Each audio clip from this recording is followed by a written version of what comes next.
Hello കുട്ടീസ്, നിധി R K വ്ളോഗ്സിൻ്റെ പുതിയൊരു വീഡിയോയിലേക്ക് എല്ലാവർക്കും സ്വാഗതം.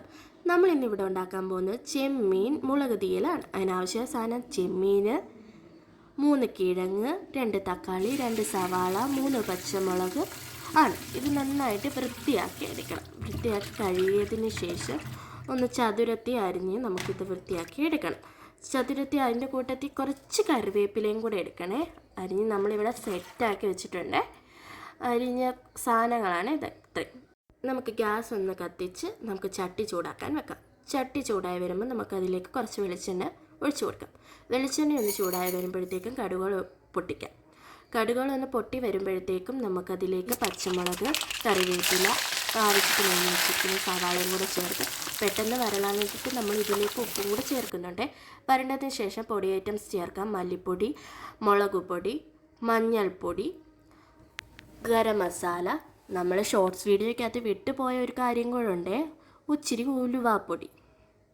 ഉലുവാപ്പൊടിയും കൂടെ ചേർത്ത്, കുറച്ച് ഉലുവാപ്പൊടി ഇടാവുള്ളേ കൂടെ ചേർത്ത് നന്നായിട്ട് വരട്ടിയതിന് ശേഷം പച്ചമണം മാറിക്കഴിയുമ്പോൾ അതിലേക്ക് ആവശ്യത്തിന് അരിഞ്ഞ് വെച്ചേക്കുന്ന കിഴങ്ങും കൂടെ കൂട്ടി നമ്മൾ ഇളക്കി യോജിപ്പിച്ചേക്കുക. ഇതിലേക്ക് മെയിൻ ഇൻഗ്രീഡിയൻസായ ചെമ്മീൻ ഇടാൻ മറക്കരുതേ കൂട്ടുകാരെ. ചെമ്മീനും കൂടെ കൂട്ടി നമ്മൾ നന്നായിട്ട് യോജിപ്പിച്ചതിന് ശേഷം ഇത് വേവാനുള്ള ആവശ്യത്തിനുള്ള വെള്ളം നമ്മൾ ഒഴിച്ചു കൊടുക്കുക.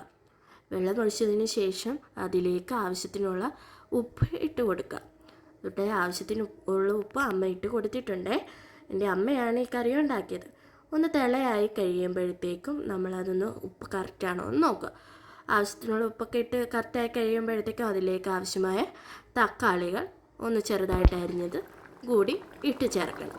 തക്കാളി നമ്മൾ അരിഞ്ഞതും കൂടി ഇട്ട് ചേർത്തതിന് ശേഷം ഒന്ന് അടച്ച് വെച്ച് ഒന്ന് വേവിക്കണം. കുറച്ച് നേരം, ഒരു 10-20 മിനിറ്റ് മതി.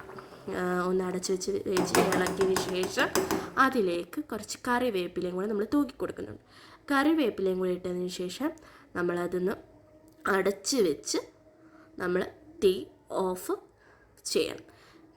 20 മിനിറ്റിന് ശേഷം നമുക്കിനി ഇത് രുചിച്ച് നോക്കാവുന്നതാണ്. നമ്മൾ 20 മിനിറ്റിന് ശേഷം നമ്മളിനി ചോറ് വിളമ്പി കഴിക്കാൻ പോവുകയാണ്. നമ്മുടെ ഇന്നത്തെ സ്പെഷ്യൽ ചെമ്മീൻ കറിയും കൂടെ എടുത്തിട്ടുണ്ട്. അന്നേരം അമ്മ കഴിച്ച് ടേസ്റ്റ് നോക്കുക, സൂപ്പറാന്നൊക്കെ പറഞ്ഞു. Tata, bye bye, see you. Video ഇഷ്ടപ്പെട്ടാൽ ലൈക്കും സബ്സ്ക്രൈബും ചെയ്യാൻ മറക്കരുതേ കൂട്ടുകാരെ. അന്നേരം നിതീഷ ആർ കെ വ്ളോഗ്സിൻ്റെ അടുത്തൊരു വീഡിയോ ആയിട്ട് വരുന്നിടം വരെ tata, bye bye, see you. എല്ലാവരും സേഫായിട്ടിരിക്കുക കേട്ടോ. എന്തെങ്കിലും പോരായ്മകളുണ്ടെങ്കിൽ കമൻറ്റ് ചെയ്യണേ.